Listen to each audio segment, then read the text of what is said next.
Hey, what is up everybody? In today's video, I'm going to be showing off my entire PlayStation 3 video game collection. Now, historically, I generally like to have all of my games in one video, but after I realized I had been for my Xbox 360 video, I forgot to include some games. I decided to split up the video into physical and digital. So just so that these videos don't drag on. I mean, they already go on for as long as they do. So I don't want this going any longer than an hour.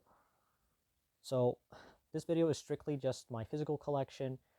I may make another video that just contains my digital collection or any other game that I've missed out on or have recently picked up. But the point is, this video is just going to deal with the 80 some games that I have, both in cases and loose copies. Now if you've been watching this channel for a while, I haven't actually done one of these PlayStation 3 collection videos in quite some time, and there's a good reason for that.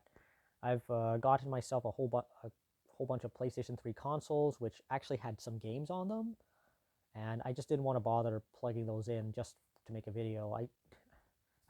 And over time I procrastinated, so yeah, that's basically why it's taken so long. But without further ado, let's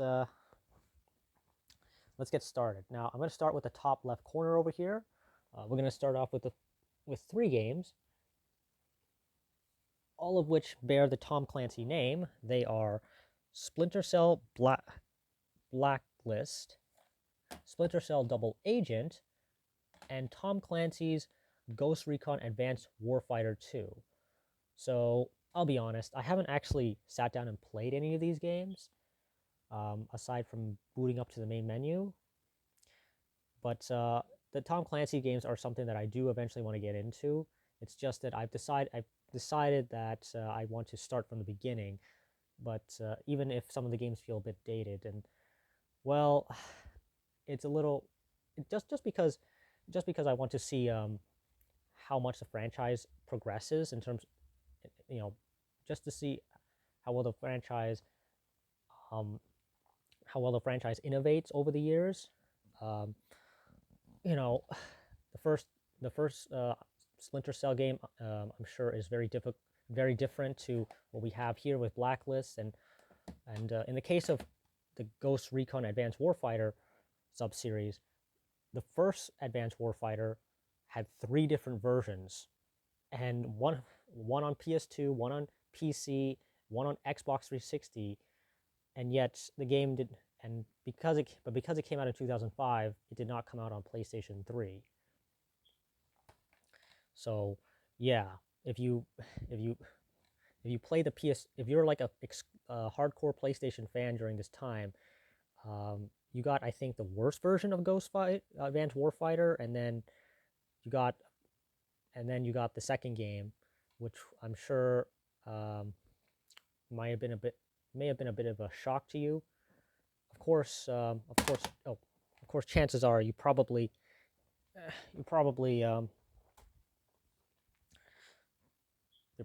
like have some other console to play the game on if you're this far in. If not, then well, this might be a bit of an odd introduction to Advanced Warfighter for you, assuming you care about story and all that stuff. Oh yeah. Speaking of alternate versions, Splinter Cell Double Agent. The thing that these two games have in common is that they have multiple versions across varying platforms. So, like I said, this game has three different versions that are very different. Double Agent. This game has been released on a wide variety of platforms, which so we have like the 6th generation console versions, but also the HD versions, which is what we have here, and the standard definition version is completely different. So it's broadly speaking, it's two different versions. With that said, a lot of people apparently like the last gen version of this game more than the next gen version. From my understanding, the people who did Double Agent on the 6th generation consoles like PS2, GameCube, and Xbox. They worked on Chaos Theory, which a lot of people consider one of the best, if not the best, game in the series. Whereas Double Agent is made by the same guys who did Pandora Tomorrow, the second game in the series, and it just wasn't as good. And for the record, the PlayStation 3 version of the game, from my understanding, is like one of the worst, probably one of the worst versions to play because it runs at an abysmal frame rate. Especially, I think, yeah, it runs at an abysmal frame rate. So this is a version to avoid, but of course I didn't know that, so I have it. So I have it already. I think I have the Xbox 360 version. It's hard to remember now because I own so many of these games. But yeah, that's Double Agent, and of course Blacklist is the last game in the franchise, the latest game in the franchise. Sorry, we haven't had another Splinter Cell game since then, and a lot of people are kind of hoping that it makes a return, but who knows? Maybe it could happen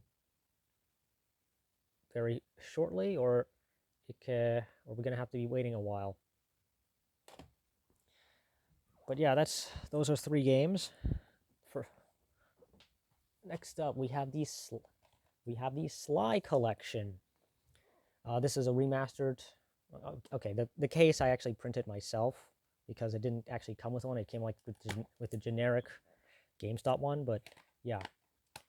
So I got this while they were having a massive clear out of PS3 games. So I did not actually pay $20 for this. I think I paid, or I think maybe I did. I can't remember. I'll have to look this up. But yeah, we got 3 games here. We got Sly Cooper 1, 2, and 3. Sorry, Sly Cooper and the Thievius Raccoon, Sly 2, Band of Thieves, and Sly 3, Honor Among Thieves. I haven't actually touched this yet, but I heard it's actually pretty good. I've been meaning to get the 4th game as well, but of course trying to find a copy of that now is a bit more difficult. And speaking of the 4th game, it was actually oh yeah, before I forget, yeah, so the remastered collection here actually was developed by Sanzaru Games, who also did the 4th game. These guys also worked on the Sonic Boom games on the 3DS. So they went from making a 3D platformer to a 2D platformer, which is interesting. But yeah, that's Sly Cooper. I'll get to him eventually. Next up, we have, this one's a bit of an oddball.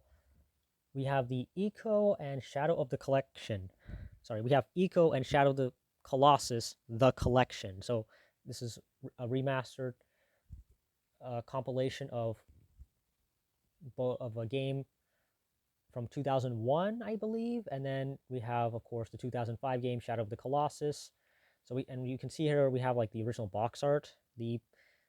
I think this is, yeah, I believe this is the Japanese and European box art, and whereas the American version just has the character's face plastered on the front of it, which a lot of people agree just wasn't as good.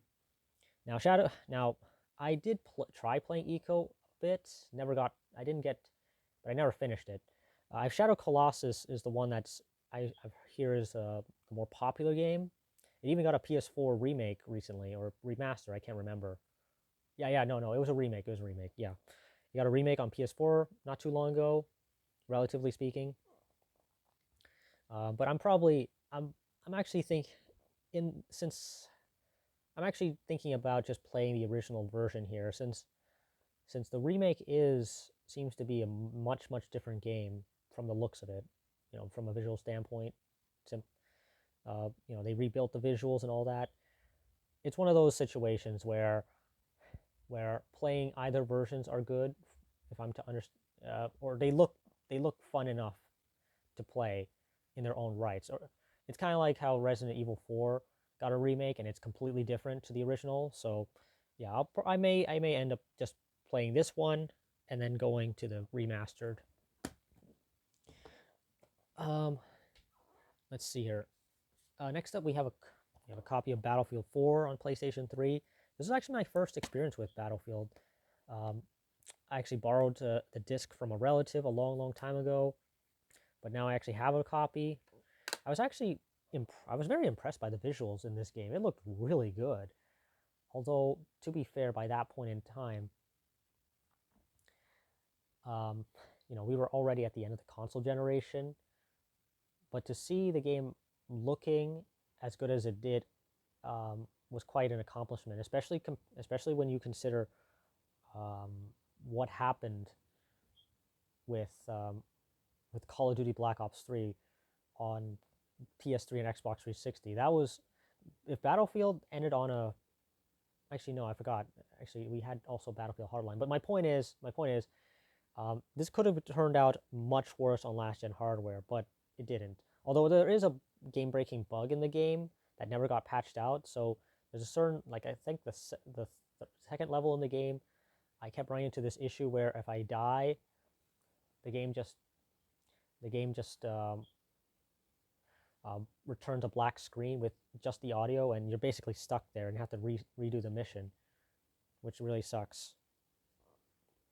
Aside from that, it's perfectly fine way to play Battlefield, I guess. Though chances are you're better off just playing the game on on a Series X, since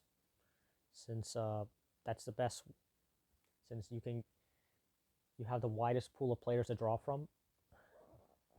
But yeah, that's Battlefield 4. Next up, we have Final Fantasy X slash 10-2 HD Remastered. This is the limited edition of the game. Um, and interestingly enough, um, it's one of the very first games, like ever, one of the very first games to have cross-platform save. So you can go from the PlayStation 3 to PlayStation Vita to PlayStation 4 on the same save file, which is awesome. It's one of the very first games to do that, and it's a pity that we don't. It's a pity that the only thing that sucks is the fact that you can't do that. You can't transfer from like PlayStation to Nintendo or Xbox to PlayStation. You can't do that, sadly. But this was a step towards having cross save in that is now pretty much standardized. This for a lot of cross-gen titles now. Now I'm gonna be honest. I've yet to actually touch any Final Fantasy games, like seriously play it and finish it, and that includes this. So as you can see here, this limited edition comes in this really nice art book. And of course we have the disc right here. This is one of those games where I'll get to eventually. I just don't know when. I mean, JRPGs are very, very long, and I have 2 JRPGs here, so it's going to be quite a while. And it also doesn't help that you cannot skip cutscenes in this game. So if you die, well, sorry, you got to rewatch that cutscene now, which really sucks. I mean, why can't I skip cutscenes?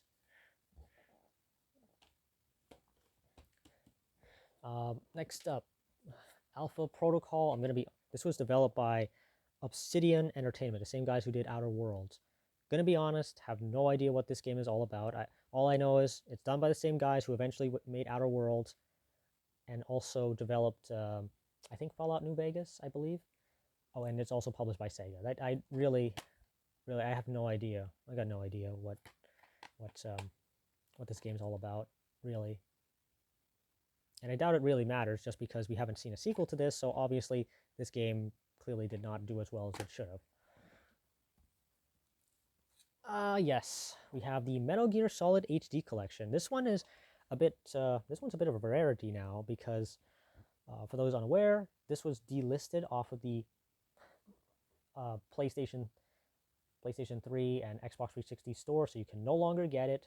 The only way you can get it is a disc copy. Now, why does that matter? Well, because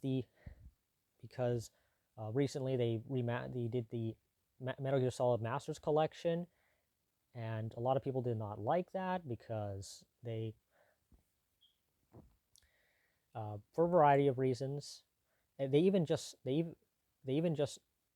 um, based the ports of Metal Gear Solid 2 and 3 on versions from the HD collection. So you can even see the HD collection logo loading during the loading menus. So yeah, they put in such a minimal amount of effort into porting these games over to PS5, Xbox One, and actually no, not the Xbox One. Yeah, the Masters Collection was strange because they released it on Switch, they released it on PS5 and Series X as well as PC. They gave up they made a digital only PS4 release, but they didn't release it on Xbox One, which is a bit odd. Yeah, and what's worse is that there wasn't PC and mouse controls at the start, which really sucks for those playing on PC. Now, this copy is a bit special to me, not just because it's basically rare now, but because I got this over I got this like I think 10 years ago now, and how I got it was there used to be this really popular flea market that unfortunately shut down after the owner was killed, sadly. But when it was still around, this flea market was where I got this game. And how I got this game was I traded in my copy of Dot Hack Mutation, which I kind of regret doing now because that game is really rare. So unless of course it gets a remaster, of course, which might happen, but who knows? But yeah, so what happened? What happened was I bought a copy of Dot Hack for the PS2, Dot Hack Mutation. Sorry, um, I bought it for $5, $5, which is an incredible deal looking back. I don't even know how I got that, but anyways, got it for $5, and then I traded it for the Metal Gear Solid HD collection, which was $20. So, and over the years, I made my way through the Metal Gear Solid games. I played all the major ones,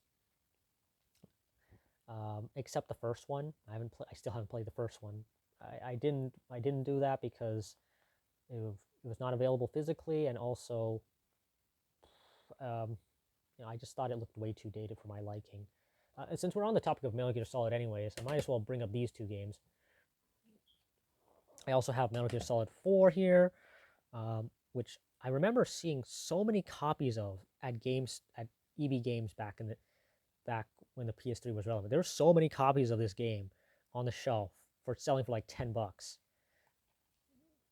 and yeah, it was. I'm assuming it just people just played it and then got eventually got sick of it and then just put it down or whatever. I couldn't tell you the reason. I guess people just didn't. They played it once and that was it. It also doesn't help that this game is like is like very heavy on the cutscenes. Like most of this game is just cutscenes, and that's it. Like I think it's like 70 to 30 or something like that, which is a stark contrast with the next mainline entry, Metal Gear Solid 5 Ground Zeroes, um, which was more of a glorified demo. So this game was infamously released back in early 2014, and a lot of people criticized it because you basically had one major story mission and like 5, 6 other optional missions, including like a couple PlayStation exclusive missions that eventually made it to other consoles. I can't I can't remember exactly what that was about. I know that one of them had Hideo Kojima, the creator of the franchise himself, where you had to rescue him, and then there's another one where you play as Raiden from packing his Metal Gear Rising attire. But the point is, this game was basically, a lot of people saw this as nothing more than a glorified demo, and to be honest, it kind of is in a lot of ways. I thankfully got this. I did not pay the full price for this. I actually bought this alongside a copy of, I think, Metro Last Light. Yeah, that's the one I got from like 10 years ago. Yeah, I did eventually. I did actually get a copy of Phantom Pain on PlayStation 3. I got a headache from playing it, but I put in like 100 hours into that game. It's really good. It's really good. In fact, I would say that all of these games in their own right, they're good. Although I'm gonna be honest, I think Metal Gear Solid 3 feels the most dated. Which is ironic because Metal Gear Solid 2 is older than this, and I actually had a fun time with that. Probably because I was playing on easy, but you know, what can I say? Everyone has their preferences. Yeah, I will say it is. I do hope that things get better for the Metal Gear Solid franchise because you know you have 30 years of game. No, actually no, it's actually closer to 40 years of games that are really really good. It's just the rights holder just didn't, for whatever reason, they didn't see the value in continuing the franchise at the time, or and it's now, and it's only now that we're getting a remake of the third game and all these remastered versions, and the remastered versions themselves aren't that great, sadly.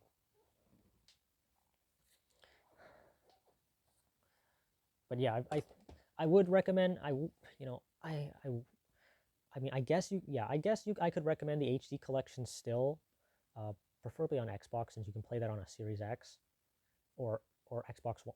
You can play it on an Xbox One and Series X as well, which is neat. Although I actually, you know, maybe I do recommend the PS3 version. They all run at 60 frames, although it is 720p. So if you care about that, then I guess you could get the Masters Collection maybe and mod it. That's really up to you. Next up, we have a couple of PlayStation 3 exclusives, which unfortunately um, have not gotten a sequel in over a decade now, as far as I can tell. So we have Resistance, Fall of Man, and Resistance 2, both done by Insomniac Games. You know, same guys who recently did the Spider-Man games. Yeah, they worked on a trilogy of Resistance games, two of which I have box copies of. Yeah, I remember this. I remember these games were consistently on store shelves, especially the first game, were like $5, and also I think $5, $10 as well for a while. So yeah, I got these games. I haven't actually played them, but I heard they're actually good. It's a shame that Sony has a tendency to abandon franchise after a generation or two,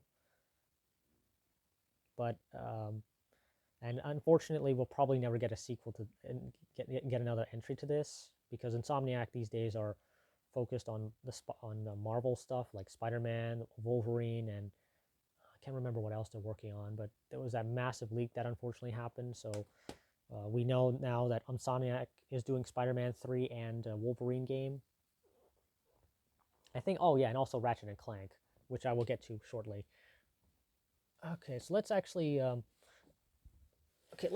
try to speed things up a little bit. So I have here Heavy Rain Director's Cut.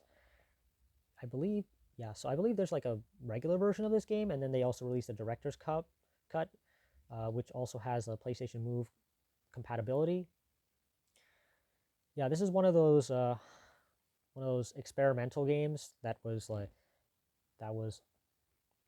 it feels like an interactive movie. I didn't get too far into it after, you know, maybe like the first couple hours or so. I'm sure you've all seen the memes about the Jason memes with this game. So yeah, that's about as far as I got. It's interesting to think that after this game, we also got like two successors on PlayStation. Actually, no, one of them's on PS3 and the other one's a PS4 exclusive. But yeah, this is a part of a I guess subgenre of games where kind of like the Telltale games where it's basically an interactive movie.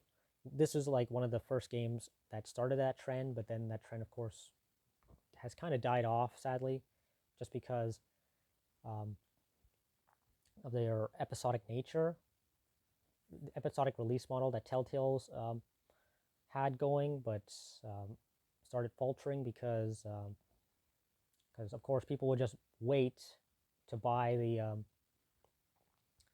to buy everything, to buy it on a disc, or better yet, just watch the cutscenes online, since they are very cutscene heavy anyways. But yeah, there's that. I believe I have this on PS. Yeah, I got the collection, a 3-pack compilation on PS4. So I don't know if I'm even gonna bother with this version anymore, unless maybe for the trophies, but who knows. Next up, I have is Bioshock Infinite, which also comes with a copy of the original Bioshock included. This one I actually borrowed from a friend, but I never returned. So if you're watching this, well, I still got the copy right here. I remember tried playing this. I've tried multiple times to get into Bioshock, the first one anyways. I always gave up partway through it though. On PS3, I think the reason why I stopped playing was because of its poor technical performance. This game does not like Bioshock did not run well on their original hardware, especially on PS3. These games ran horribly, with constant screen tearing, frame rate drops. It's just, yeah, I didn't understand it at the time why I was getting headaches, but yeah, that was basically the reason why. And I kind of wish we had better standards for video games nowadays in that regard, because you see games constantly being released with like poor technical performance, and if it's causing a player to be sick, to get physically getting a headache, that's not a good thing.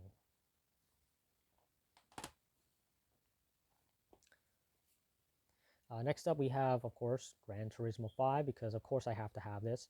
This is the XL edition, but unfortunately, unlike Heavy Rain over here, which has everything on the discs, I assume, this one, the XL edition content comes on a code, which I am not a big, which I really don't like, because inevitably that code, because it's a one-use code, and of course this is a racing game, so it's going to get delisted. So all that DLC is basically lost to time unless you mod your system. So yeah, I didn't get any of the XL content as far as I can tell. You can see right here, yeah, it's on a code. It's a code on a disc, and it expires in 2014. Oh yeah, that's great. That's great. Just yeah. So I can't even use it. When I got this, I couldn't even use it because it's code's already most likely used, and even if it wasn't unused, it's not working. Next up, we have SOCOM 4 U.S. Navy SEALs. I remember this being promoted alongside the PlayStation Move controller quite a bit, but of course I didn't have the PlayStation Move for the longest time, so I did not. So I didn't like. Oh, okay, yeah. So it is. Okay, yeah. I was kind of. I remember I was kind of under the impression that I kind of had to have like the PlayStation Move zapper that was heavily promoted with this game, but yeah, I know that sounds silly in hindsight, but I was really into that. I kind of got suckered into that, the whole motion control phase. It's a motion control fad a bit. But yeah, SOCOM 4. I heard this is the last game in the franchise, and unfortunately we have yet to see any new entry, sadly. Again, Sony has a habit of just abandoning franchise after each generation, and which is really unfortunate, because I would love to see a lot of these franchises make a return. Okay, next up we have iPad TV superstars, Everybody Dance, Kung Fu Rider, which, yeah, like these are all like PlayStation Move games when Sony was getting in on that. In fact, the last several games that I mentioned, yeah, they're also PlayStation Move compatible. Yeah, these ones are like the ones cater towards a very casual audience, and to varying degrees of success. I mean, just look, if you can see the price tag on a lot of these games, yeah, well, clearly something did not go right for them, because these games were basically were dirt cheap when I got them. And honestly, the only reason you'd ever want to pick these up is just to have is if you're like a PS Move enthusiast, or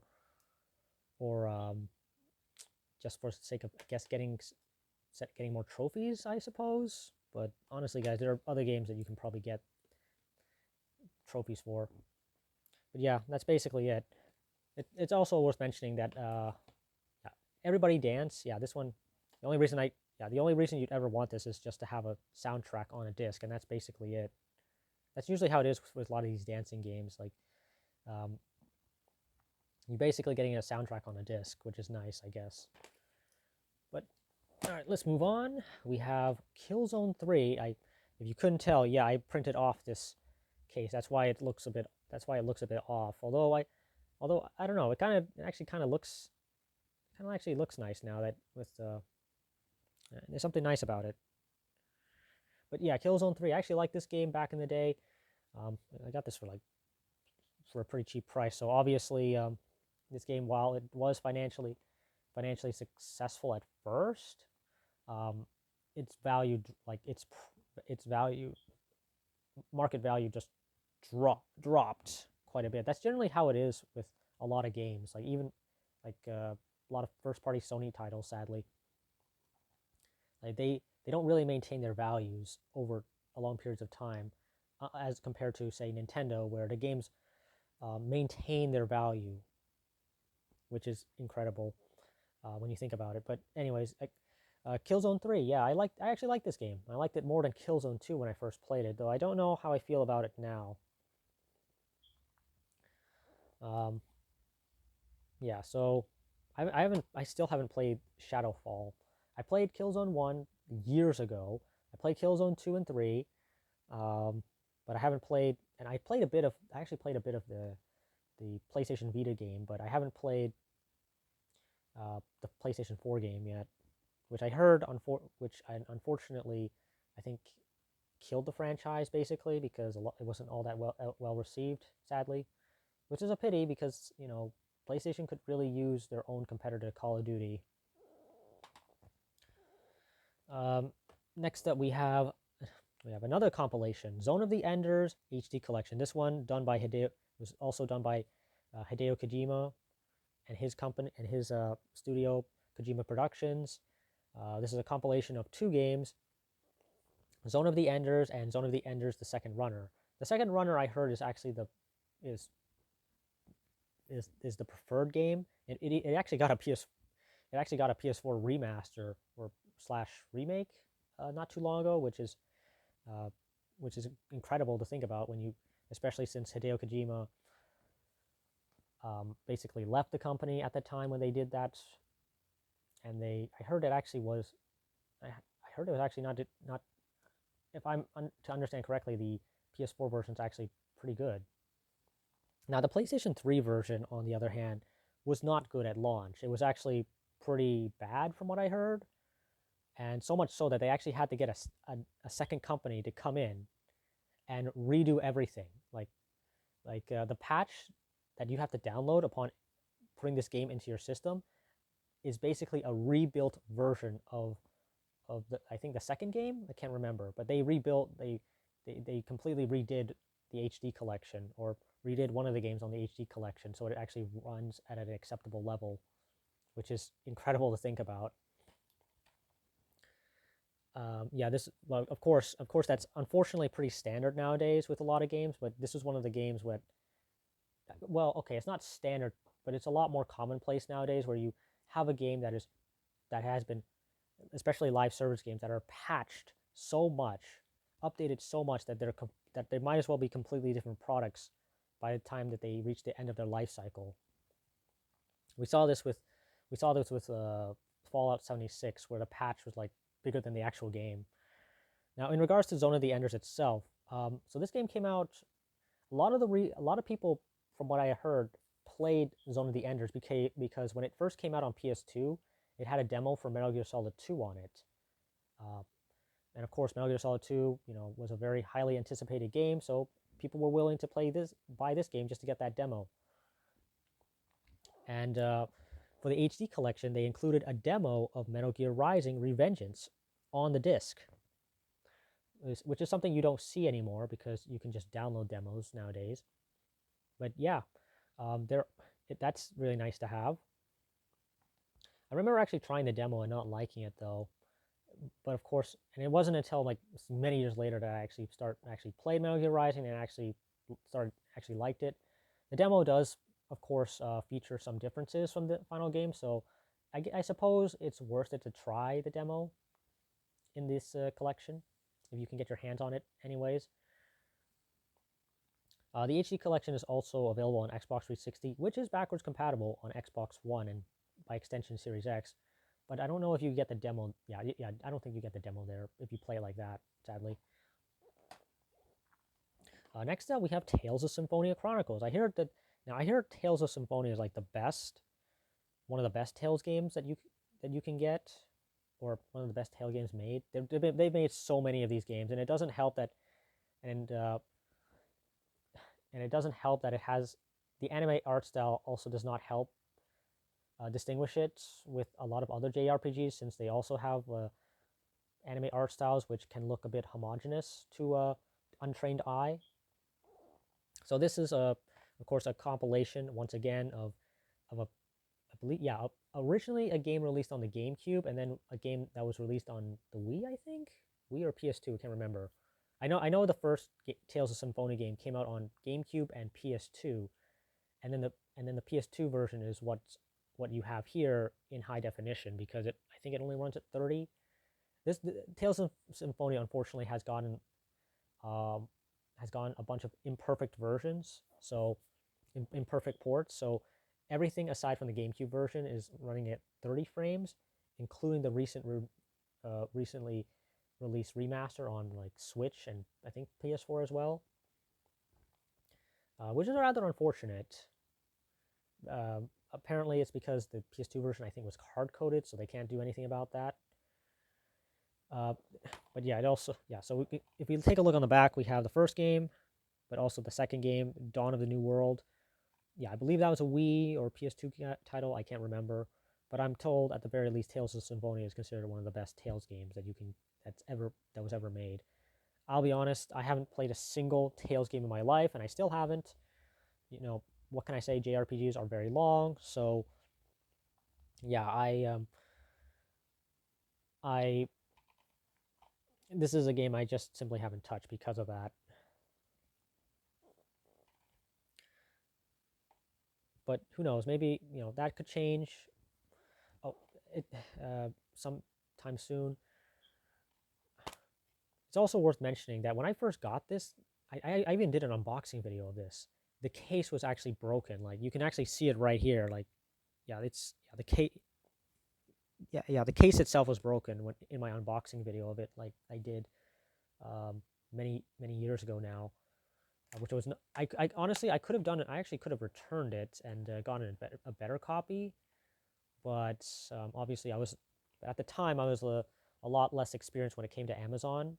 I actually started only using Amazon at the time, so I was a lot less experienced about this sort of thing. I should have just returned it and got another copy, because this is unacceptable. But yeah, that's Tales of Symphonia. Speaking of which, they actually delisted a bunch of these games recently, I believe. Yeah, they did. They delisted a whole bunch of these games off of the PS Store very recently, on which is or PlayStation 3 and PlayStation Vita Store, I should say. So yeah, if you find a disc copy of a Tales game, just watch out, because unless it has a remastered version, this one is hard to get. These games are increasingly hard to get, and unless they announce a bunch more HD compilations or remasters, they're probably going to be like the only easy ways of getting the game without like pirating it or whatever. But yeah, okay, so we're about it. Okay, we're done with one stack. I think I'm gonna actually split up these videos now. Yeah, you know what? I think I'm gonna split these videos into multiple parts now, just because I don't want this video going too long. I know you guys have obviously have other things to do in life. So instead of having you guys tune out, I'm just gonna end the video right here. So yeah, this is basically the end of part 1 of my PlayStation 3 collection video for 2024. If you want to see the rest of the games that I have here, well, tune in for part 2 and possibly a part 3. But if you stuck around for the last 40 minutes, as always, thank you so much, and like, comment, and subscribe as always, and I will see you next time.